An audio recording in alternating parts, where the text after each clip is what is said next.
كل نهار عندها 84,400 ثانية بالتمام والكمال. نيشان، وقت طويل. يلا جينا نشوفه. إيه، ولكن يلا كنا كنعيشوا في 2024. الإحصائيات كتقول باللي الأغلبية ديال الناس كيلمسوا شاشات الهواتف ديالهم مئات المرات في اليوم الواحد. جزء كبير من ديك الثواني كيضيع في واحد الدوامة ديال الأشياء اللي الصراحة ما غادي تكون عندها حتى شي أهمية من دام 5 سنين. تماما، وهادشي كيطرح واحد تحدي مرعب. بالضبط. التحدي هو كيفاش يقدر الإنسان يسترجع الانتباه ديالو في واحد العصر اللي مبني أساساً على التشتت. اليوم في هذا التحليل المعمق ديالنا غادي نفكوا هذه الإشكالية انطلاقاً من الفلسفة الرواقية وكتاب ركز على ما يهم لداريوس فوروكس. وهذا الشيء طبعاً بالاعتماد على مصادرنا، ومنها واحد التحليل عميق ومفصل ديال قناة عزيز أرايش تيفي اللي عطانا زبدة هاد الأفكار وقيمة مضافة كبيرة. وهذا الشيء كيفكرني بواحد التشبيه دقيق. الانتباه ديالنا داير بحال شي عدسة مكبرة. العدسة اللي كنلعبوا بها في الشمس. وي، يلا جبينا هاد العدسة وبقينا كنحركوها تحت الشمس من بلاصة لبلاصة، ما غادي يوقع والو. ولكن يلا ركزناها في واحد النقطة معينة بلا ما نحركوها، ديك الحرارة غتجمع وغادي تشعل العافية في الورقة. هكاك داير الانتباه البشري تماما. هاد التشبيه ديال العدسة صراحة كيحط يدو على الجرح مباشرة، حيت كيشرح الميكانيزم الحقيقي ديال الإنجاز. المشكلة اللي واقعة اليوم للمستمعين ديالنا وللناس عموما ماشي هي أننا ما عندناش الوقت، بل كنوجهوا ديك العدسة في الاتجاهات الغالطة. ويلا رجعنا لعام 1997، العالم هيربرت سايمون قال واحد المقولة اللي ولات بحال شي نبوءة. شنو قال؟ قال باللي وفرة المعلومات كتخلق فقر في الانتباه. واو، وفرت المعلومات كتخلق فقر في الانتباه. عميقة هذه. متفقة معاك، يعني السيكولوجيا ديالنا ما بقاتش قادرة تستوعب هاد التخمة. شوف، الدماغ البشري تطور باش يعالج كميات محددة من المعلومات باش يضمن البقاء، ولكن دابا ملي كنعطيو للدماغ آلاف الإشعارات والأخبار في دقيقة واحدة، النظام كينهار والانتباه كيولي هو أندر عملة في هاد العصر. واخا اجي نفككوا هاد النقطة. أغلبية الناس كيلوموا التكنولوجيا، كيقولوا باللي الخوارزميات ديال مواقع التواصل هي السبب وهي اللي كتسرق لينا التركيز ديالنا.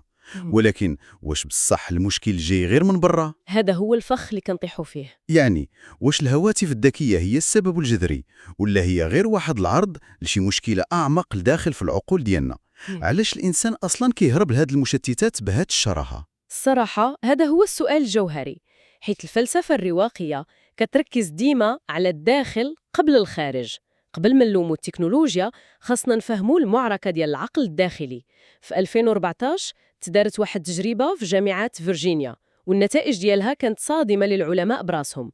الباحثين دخلوا مجموعة ديال الأشخاص كل واحد بوحده، الغرفة خاوية تماما، ما فيها لا هواتف لا كتب لا شرجم لا والو. يعني الصمت التام. تماما. وطلبوا منهم يجلسوا مع الأفكار ديالهم لمدة 15 دقيقة فقط، ولكن حطوا لهم في ديك الغرفة واحد الزر، يلا ضغطوا عليه غادي يضربهم ضوء يعطيهم صدمة كهربائية مؤلمة. تسنى شنو وقع؟ واش الناس قدروا يكملوا ديك 4 ساعات الصمت؟ هنا فين كيبان الخلل في العلاقة ديالنا مع دواتنا. نسبة كبيرة من المشاركين فضلوا يضغطوا على الزر ويتعرضوا لصدمة كهربائية مؤلمة جسدياً على أنهم يبقوا جالسين في الصمت مع الأفكار ديالهم. بصح فضلوا يتضربوا بالضوء على أنهم يواجهوا ريوسهم.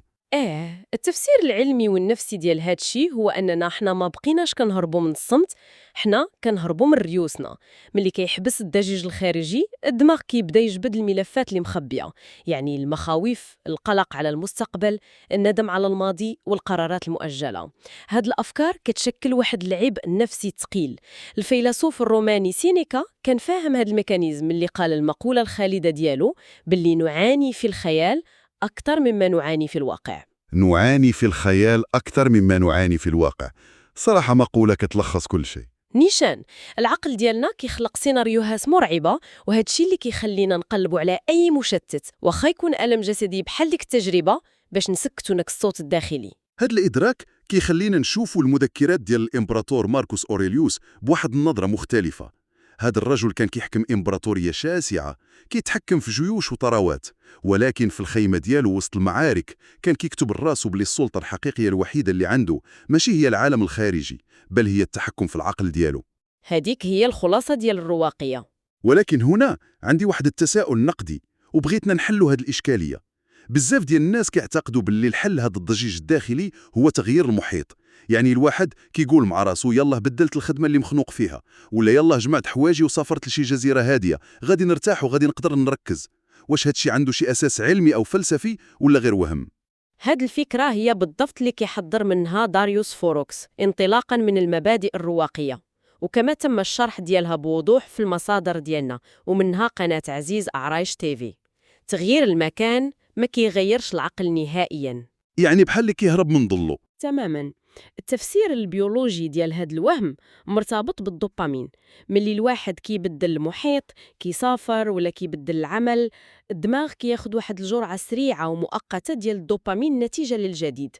الواحد كيحس بالحماس والراحة لبضعة أيام أو أسابيع، ولكن بمجرد ما الدماغ كيتأقلم مع المحيط الجديد كيرجع لنفس المستوى القاعدي ديالو، وهذيك الساعة داك الضجيج الداخلي والمخاوف اللي هربنا منها كترجع تظهر بنفس القوة. إذن الهروب الجغرافي ما كينفعش. الفلسفة الرواقية كتعلمنا أن الهروب الجغرافي هو مجرد مسكن للألم.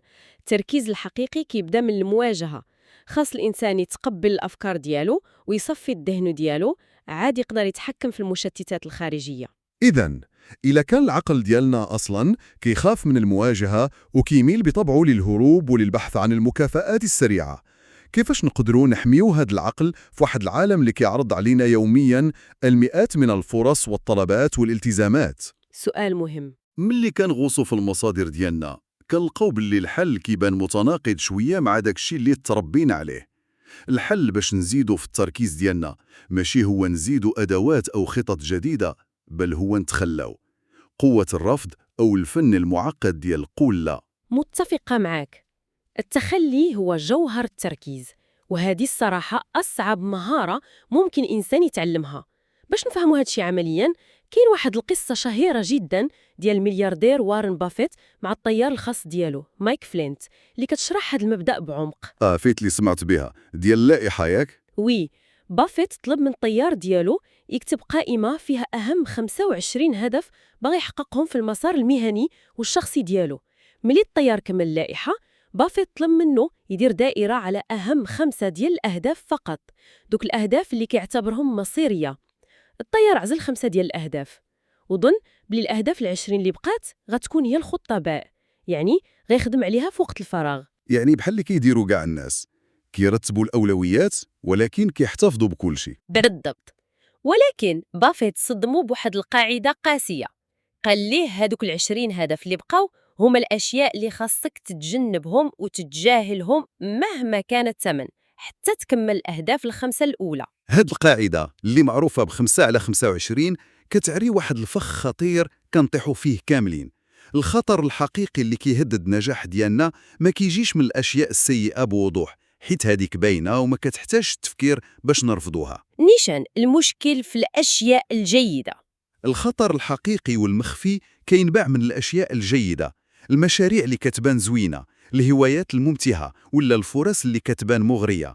هاد الأشياء الجيدة هي اللي كتسرق لنا الوقت والجهد والانتباه اللي كان خاصو يتخصص الأشياء العظيمة والأساسية في حياتنا. الصراحة هذه فكرة كتقلب الموازين. بحال يلا كنهضروا على شي حديقة صغيرة، يلا شدينا ديك المساحة وزرعنا فيها كاع البذور اللي طاحت في ايدنا ديال الورد، الشجر، الخضرة. شنو غيوقع فاش غيبداو يكبروا؟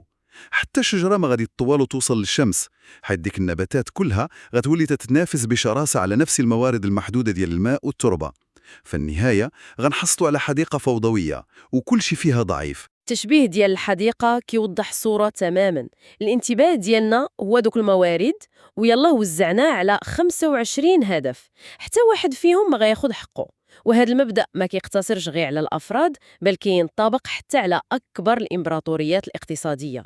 في 1997 ملي رجع ستيف جوبز لشركة أبل، الشركة كانت كتنزف وكانت على حافة الإفلاس. أشنو دار ستيف جوبز في هذيك اللحظة؟ شنو هي أول حاجة دارها؟ وجب المهندسين وطلب منهم يخترعوا منتج جديد باش يعتقوا الموقف؟ لا أبداً. الاستراتيجية ديالو كانت هي الإلغاء القاسي. دخل ولقى الشركة كتصنع العشرات من النسخ ديال الحواسيب والطابعات اللي كتشتت طاقة الموظفين.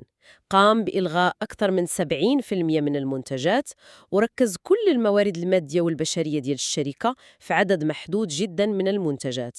الدرس هنا عظيم. التركيز ماشي هو القدرة على الانتباه لشيء ما، التركيز هو القدرة على الإلغاء الشجاع لكل ما دونه. هادشي كيخلينا نتسائلوا على السيكولوجيا ديال الرفض. علاش كتجينا صعيبة بزاف نقولوا لا؟ علاش كنحسوا بالذنب؟ السيكولوجيا ديالنا مبرمجة اجتماعيا على القبول. الإنسان كيخاف يقول لا لسببين رئيسيين. الأول هو الخوف من الرفض الاجتماعي أو رأي الآخرين، حيث كنبغيو نبانو متعاونين ومزيانين. والسبب الثاني هو ظاهرة الخوف من تفويت الفرص، أو اللي كنسميوها الفومو. الفومو مشكلة العصر. الدماغ ديالنا كيوسوس لينا باللي هاديك الدعوة أو داك المشروع الإضافي يقدر يكون هو الفرصة الذهبية اللي غتغير حياتنا. ولكن التحليل الرواقي كيقلب هاد المعادلة رأساً على عقب. كيقول لنا باللي كل نعم كنقولوها لشي التزام ثانوي أو لشي مشتت هي في الحقيقة لا صامتة ولكن قاسية. كنقولوها الأهداف ديالنا الحقيقية لصحتنا وللوقت اللي خصنا ندوزوه مع العائلة أو في بناء المستقبل. إذن دابا استوعبنا باللي خاصنا نقولوا لا للضوضاء وللأهداف الثانوية. ولكن هادشي كيدينا لواحد المأزق يومي. كيفاش غنختاروا الأشياء اللي خاصنا نقولوا ليها نعم؟ كيفاش نديروا نفرزوا المهام ديالنا كل نهار؟ هنا فين خصنا نردوا البال. هنا كتدخل واحد المغالطة كبيرة ومدمرة هدرت عليها المصادر بشكل مفصل، مغالطة المهم والعاجل. بزاف الناس كيعيشوا حياتهم بحال شي رجال إطفاء، نهار كامل وهم كيطفيو في الحرائق. هاد المغالطة هي الثقب الأسود ديال الإنتاجية. الميكانيزم اللي كيخلينا نطيحوا في هاد الفخ هو أن الدماغ كيعشق الإنجازات السريعة. ملي الواحد كيرد على إيميل مستعجل، ولا كيجاوب على رسالة فورية، ولا كيحل شي مشكل طارئ في الخدمة، الدماغ كيفرز شوية ديال الدوبامين وكيعطينا إحساس مزيف باللي حنا منتجين. ولكن في الآخر النهار كتلقى راسك ما درتي والو من داكشي اللي مهم. نيشان الإنسان كيخرج من نهار حاس براسو عيان ودار مجهود خرافي، ولكن يلاه جلس مع راسو ودار تقييم، غيلقى بلي هو غير استجاب للطوارئ ديال الآخرين ونسى تماما الأهداف الاستراتيجية ديالو. دوك الأهداف اللي مهمة جدا ولكنها ماشي عاجلة، بحال القراية، التخطيط للمستقبل، العناية بالصحة أو بناء مهارة جديدة. هاد الأشياء عمرها ما غتغوت عليك باش ديرها، ولكن هي اللي كتصنع الفارق على المدى الطويل. هاد الفكرة كتجسد في هذيك التجربة الكلاسيكية ديال الأستاذ الجامعي اللي جاب وعاء زجاجي للقسم. ديال الرمل والصخور. تماما. يلا الواحد جاب الرمل اللي كيمثل الأشياء الصغيرة والعاجلة والمشتتات اليومية، وكبوه في الوعاء هو الأول. الوعاء غادي يعمر وما غيبقاش نهائيا بلاصة للصخور الكبيرة اللي كتمثل الأولويات الكبرى والأهداف الحقيقية في الحياة. ولكن يلا قلبنا الترتيب، حطينا الصخور الكبيرة هي الأولى في الوعاء، عاد كبينا الرمل. ذاك الرمل غادي يلقى بلاصتو ويدخل في الفراغات اللي بين الصخور. هذه هي الإدارة الحقيقية للانتباه، حماية وقت الصخور الكبيرة من زحف الرمل. بالضبط، وهذا مثال واعر. وهناك يبرز واحد المبدأ محوري في كتاب داريوس فوروكس كيشرح كيفاش نتعاملوا مع هاد الصخور. الاستمرارية تتغلب على الكثافة. يعني ماشي بالضرورة نخدموا بزاف دقة واحدة. السيكولوجيا المعاصرة خلتنا مدمنين على الحماسة المؤقتة.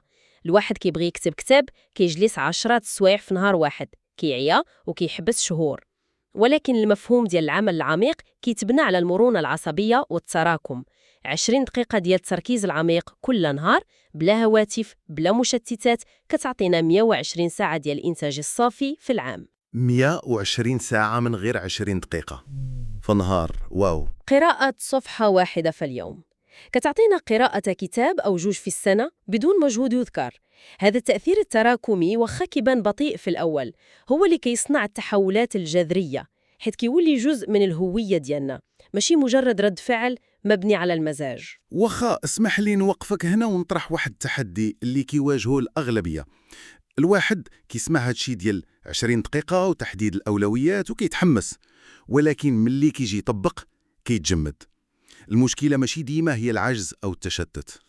شنو المشكل في هذه الحالة؟ هنا فين كتولي القضية مثيرة للاهتمام بالصح. بزاف ديال الناس مشلولين بسبب البحث عن الكمال أو اللي كنسميوه المثالية. كيخافوا يبداو شي مشروع حيت خايفين يخرج ناقص، أو كيخافوا من داك الشعور المزعج ديال أن الأمور باقا غير مكتملة. واش هذا البحث عن المثالية مبرر؟ هذا التحليل عميق جدا، حيث البحث عن الكمال فعمق ديالو هو مجرد حيلة سيكولوجية، واحد الميكانيزم دفاعي كيستعملوا الدماغ باش يتجنب استهلاك الطاقة وباش يتفادى احتمالية الفشل أو النقد. ملي كنقولوا يا إما نديرها مثالية يا إما ما نديرهاش، حنا في الحقيقة كنعطيو لراسنا عذر أنيق باش نأجلوا العمل. عذر أنيق لتأجيل العمل. صراحة هذه قاصحة شوية ولكن حقيقية. الحل الرواقي اللي كيقدمه الكتاب باش نكسروا هذا الشلل هو تحويل التركيز على العملية وليس النتيجة. خاص الإنسان يتقبل بوعي أن الفوضى والنقص هما جزء لا يتجزأ من مسار أي نجاح. الهدف اليومي ماشي هو نوصل العمل خالي من العيوب، بل الهدف هو التطور والالتزام بالعملية. هذا المفهوم ديال التصالح مع النقص كيحرر الإنسان من داك الضغط النفسي وكيرد ليه القدرة على المضادرة. هذا الشيء كيوصلنا لواحد المستوى أعمق في التحليل ديالنا اليوم. هذا التركيز الداخلي، هذا التصالح مع النقص، وهذا التخلي على المشتتات كنعكس بالضرورة على كيفاش كنشوفوا وكنتعاملوا مع العالم الخارجي ديالنا. أكيد. هي في الحقيقة إدارة للطاقة. المصادر كتوضح واحد النقطة محورية اللي هي أن الطاقة هي العملة الحقيقية للإنسان. هذه حقيقة بيولوجية ميمكنش نتجاهلوها. شحال من واحد عنده 4 سوايع ديال وقت الفراغ في العشية، ولكن ما عندوش غرام ديال الطاقة باش يركز في قراءة أو في تطوير مشروع. النوم العميق، المشي المنتظم، التغذية السليمة، هادو راه أساسيات ماشي كماليات. نيسان، هادو ماشي مجرد رفاهية أو عادات صحية ثانوية، هادو هما وقود التركيز الفعلي. الدماغ إلا كان مرهق وما عندوش طاقة غادي يستسلم لأسهل مصدر ديال الدوبامين اللي هو التمرير في مواقع التواصل. سكرولينج اللي كيدي لنا وقتنا. وي، وفي السياق ديال مواقع التواصل كيدخل واحد الفخ خطير جدا كيسلب لنا هذه الطاقة والتركيز، هو فخ المقارنة. ملي كنحلوا التليفونات ديالنا وكندخلوا في سباقات وهمية مع ناس آخرين كنشوفوا إنجازاتهم، صفرياتهم والمظاهر ديالهم. هادشي كيخلي الواحد يخسر السباق ديالو الخاص، حيث كيولي يركض في واحد المسار اللي أصلاً ما ديالوش، غير باش يرضي توقعات خارجية. هاد الفخ ديال المقارنة وركب وراء نجاحات الآخرين كيرجعنا لواحد الاستعارة قوية بزاف كنستعملوها في التطوير الذاتي. حنا كنصعدوا السلم ديال النجاح بسرعة وكنبذلوا مجهود كبير في عمرنا، ولكننا ما كنديروش وقت باش نوقفوا ونتأكدوا واش هاد السلم مسند أصلاً إلى الجدار الصحيح. واش طالعين في الحيط المناسب لينا؟ تماماً. كنجري ورا الثروة، الشهرة والترقيات، وكنساو نسولوا ريوسنا واش هاد الشيء اللي بغينا بصح. شنو هو المفهوم الحقيقي ديال الثروة عند الفلاسفة الرواقيين اللي كيتكلم عليهم الكتاب؟ الرواقيون عندهم نظرة طورية لمفهوم الثروة. يلا قرينا للسينيكا أو إبيكتيتوس غلقوا بلي الجائزة الكبرى في الحياة والهدف الأسمى للإنسان ماشي هو شحال ديال الفلوس رقمتي في الأبناك ولا شحال ديال الناس كيعرفوك وكيصفقوا ليك. أشنو هي إذن الجائزة الكبرى؟ الجائزة الكبرى هي حرية العقل والسلام الداخلي.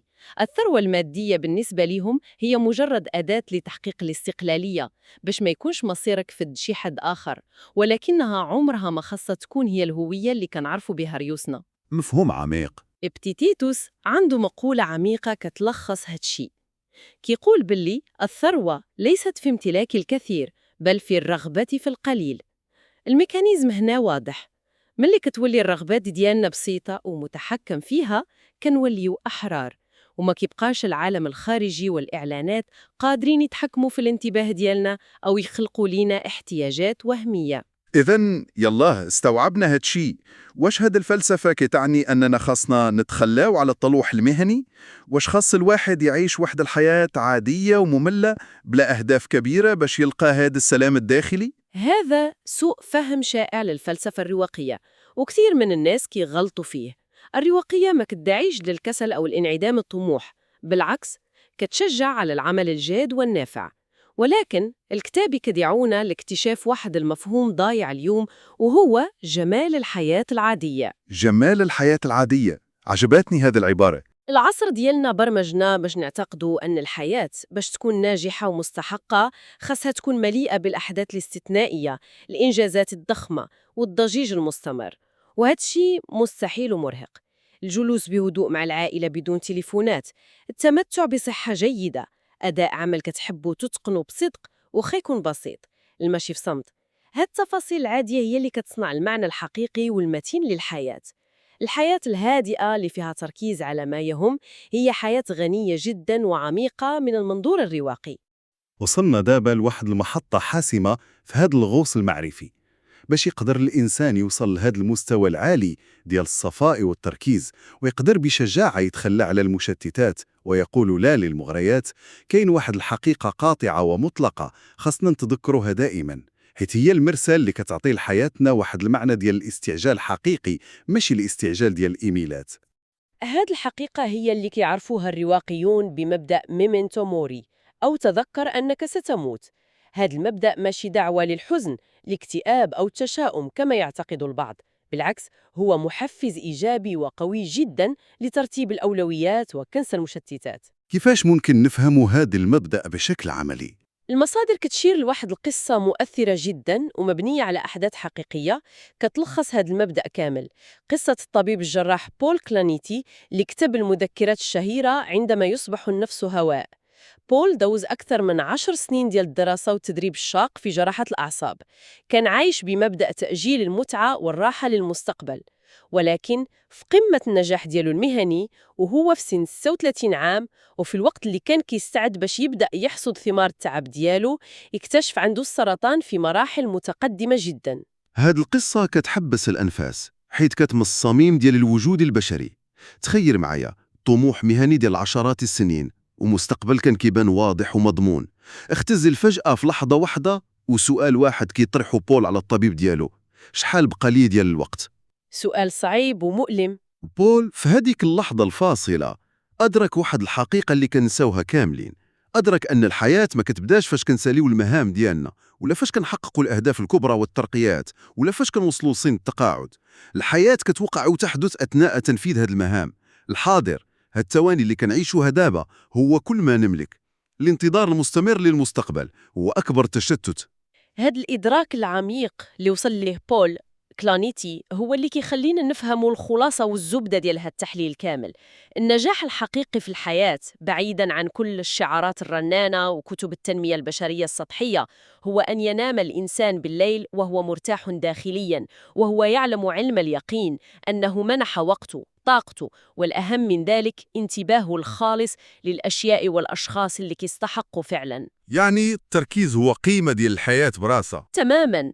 التركيز ماشي غير تقنية ديال الإنتاجية باش نخدمو كتر، التركيز في جوهر ديالو هو احترام وتقدير لقيمة العمر المحدود ديالنا. كخلاصة لهذا الغوص المعرفي اللي يدرنا اليوم، التركيز الحقيقي هو التخلي. قول لا هي الدرع اللي كنحميو بيه الهوية ديالنا وأهدافنا، ومحاربة التشتت ما كتمندرش بالتطبيقات جديدة، بل كتبدأ من إدارة العقل الداخلي، تقبل النقص، مروراً بالعمل المتراكم المستمر والابتعاد القطعي عن فخ المقارنة. خلاصة شاملة. وبما أن الاستثمار الحقيقي الوحيد اللي عنا هو التركيز، وأن نقول لا هو اللي كيحدد المعالم ديال الهوية ديالنا، بغينا نختموا هذا التحليل بهذا الفكرة استفزازية، وندعو كل واحد من المستمعين ديالنا باش يتأملوا فيها بينه وبين راسه. شنو هي هاد الفكرة؟ يلا استيقظنا غدا في الصباح وقررنا بشجاعة نركزوا بنسبة 100% فقط على داكشي اللي كيهم بصح. شنو هو الجزء الأكبر من شخصيتنا أو من الهوية الحالية ديالنا اللي غادي يموت ويختفي للأبد ببساطة لأننا توقفنا عن تغذيته بالانتباه؟ سؤال عميق كيستحق تفكير طويل. كنشكر المستمعين ديالنا على الانضمام لنا في هذا التحليل المعمق، وإلى اللقاء.